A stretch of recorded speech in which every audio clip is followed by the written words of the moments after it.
ಮಾಡಿದ್ರೆ ಮಧ್ಯ ಕರ್ನಾಟಕಕ್ಕೂ ಅನುಕೂಲ ಆಗುತ್ತೆ, ಉತ್ತರ ಕರ್ನಾಟಕ ಭಾಗಕ್ಕೂ ಅನುಕೂಲ ಆಗುತ್ತೆ.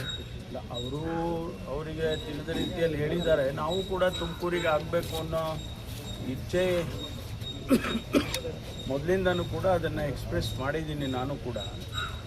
ಆದರೆ ಟೆಕ್ನಿಕಲ್ ಕಮಿಟಿ ಏನು ಎರಡು ಜಾಗವನ್ನು ನೋಡಿ ನಮ್ಮ ಇನ್ಫ್ರಾಸ್ಟ್ರಕ್ಚರ್ ಮಿನಿಸ್ಟ್ರಿ ನಮ್ಮ ಎಂ ಬಿ ಪಾಟೀಲ್ರವರು ಎರಡು ಜಾಗವನ್ನು, ಒಂದು ನೆಲಮಂಗಲದ ಕುಣಿಗಲ್ ರೋಡ್ ಇದೆಯಲ್ಲ ಆ ಭಾಗ ಒಂದು ಮತ್ತು ಬಿಡದಿ ಒಂದು ಅಂತ ಹೇಳಿ ಅವರು ಪ್ರಸ್ತಾಪ ಮಾಡಿದ್ದಾರೆ.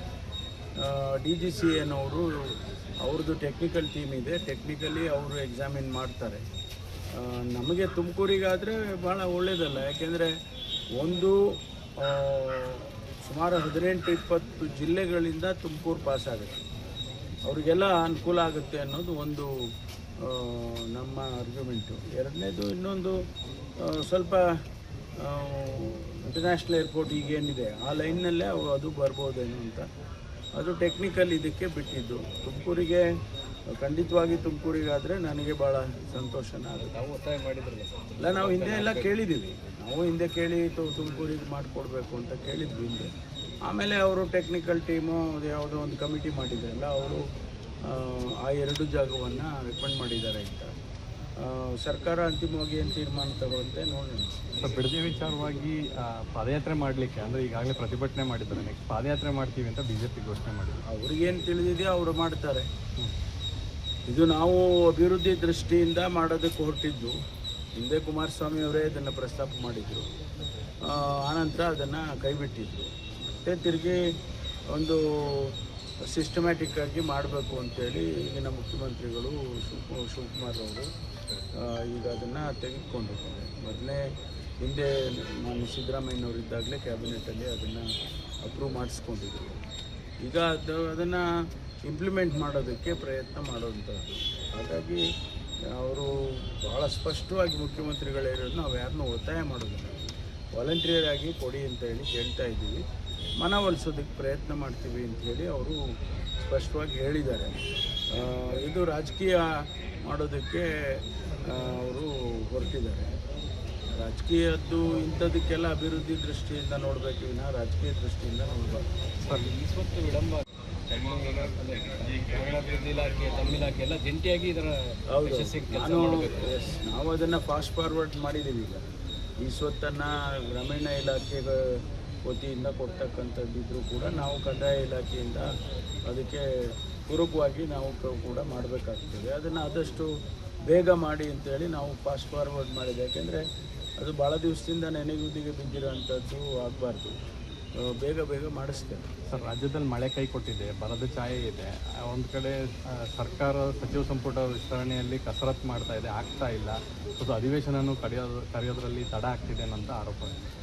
ಅದೆಲ್ಲ ಈಗ ನೋಡಿ, ಒಂದು ಕಡೆ ನಿಮ್ಮ ಎಕ್ಸ್ಪೆನ್ಷನ್ ಆಗಲಿಲ್ಲ ಅಂದರೆ ಏನು ರೀ ಬರೀ 15 ಜನ ಮಂತ್ರಿ ಇಟ್ಕೊಂಡು ಮಾಡ್ತೀರಾ ಅಂತ ನೀವೇ ಹೇಳ್ತೀರ. ಇನ್ನೊಂದು ಕಡೆ ಈಗ ಎಕ್ಸ್ಪೆನ್ಷನ್ ಮಾಡ್ತೀರಿ ಅಂದರೆ ಬರ ಇದೆ, ನೀವು ಎಕ್ಸ್ಪೆನ್ಷನ್ ಮಾಡ್ತೀರಿ ಅಂತೀರಿ. ನೋಡಿ, ನಮಗೆ ಜವಾಬ್ದಾರಿ ಇದೆ, ಜನ ಜವಾಬ್ದಾರಿಯನ್ನು ಕೊಟ್ಟಿದ್ದಾರೆ. ಜವಾಬ್ದಾರಿ ಸರ್ಕಾರವಾಗಿ ರಾಜ್ಯದ ಕಷ್ಟ ಸುಖಗಳಿಗೆ ಏನು ಮಾಡಬೇಕೋ ಅದನ್ನು ಮಾಡ್ತೀವಿ. ಇವತ್ತು ಬರದ ಪರಿಸ್ಥಿತಿಯಲ್ಲಿ ಈಗಾಗಲೇ ಮುಖ್ಯಮಂತ್ರಿಗಳು, ನಾನು ಬೆಳಗಾಂ ಡಿವಿಷನ್ನಲ್ಲಿ 7 ಜಿಲ್ಲೆ ಮತ್ತು ಕಲಬುರಗಿ ಡಿವಿಷನ್ನಲ್ಲಿ 8 ಜಿಲ್ಲೆ, ತುಮಕೂರು, ಚಿತ್ರದುರ್ಗ ಇವೆಲ್ಲ ರಿವ್ಯೂ ಮಾಡ್ಕೊಂಡು ಬಂದಿದ್ದೀವಿ. ನಿನ್ನೆ ತಾನೇ ನಾನು ತುಮಕೂರು ರಿವ್ಯೂ ಮಾಡ್ಕೊಂಡು ಬಂದೆ. ನಮಗೆ ಆತಂಕ ಇದೆ, ಸರ್ಕಾರಕ್ಕೆ ಜವಾಬ್ದಾರಿ ಇದೆ, ಮುಂದೆ ಏನು ಮಾಡಬೇಕು ಅಂತೇಳಿ ನಾವು ಈಗ ಚರ್ಚೆ ಮಾಡ್ತಾಯಿದ್ವಿ. ನಾಳೆ ಮುಖ್ಯಮಂತ್ರಿಗಳು, ನಾನು ವಿಡಿಯೋ ಕಾನ್ಫರೆನ್ಸ್ಗೆ ಎಲ್ಲ ಡೆಪ್ಯೂಟಿ ಕಮಿಷನರ್ಗೆ ಕರೆದಿದ್ದೇವೆ. ವಿಡಿಯೋ ಕಾನ್ಫರೆನ್ಸ್ನಲ್ಲಿ ಮಾತಾಡ್ತೇವೆ, ನಮ್ಮದು ಸರ್ಕಾರದಿಂದ ಏನು ಸೂಚನೆ ಮಾಡಬೇಕು ಮಾಡ್ತೀವಿ. ಈಗಾಗಲೇ ಪ್ರತಿಯೊಂದು ಜಿಲ್ಲಾಧಿಕಾರಿಗಳಿಗೆ 5 ಕೋಟಿ ರೂಪಾಯಿ ಕುಡಿಯೋ ನೀರಿಗೆ ಕೊಟ್ಟಿದ್ದೆವು. ಸುಮಾರು 329 ಕೋಟಿ ಈಗಾಗಲೇ ಅವರಲ್ಲಿ ಇದೆ. ಅದರ ಜೊತೆಯಲ್ಲಿ ಪ್ರತಿ DC ಹತ್ರ PD ಅಕೌಂಟಲ್ಲಿ 600-700 ಕೋಟಿ ರೂಪಾಯಿ ಹಣ ಇಟ್ಟಿದ್ದೀವಿ.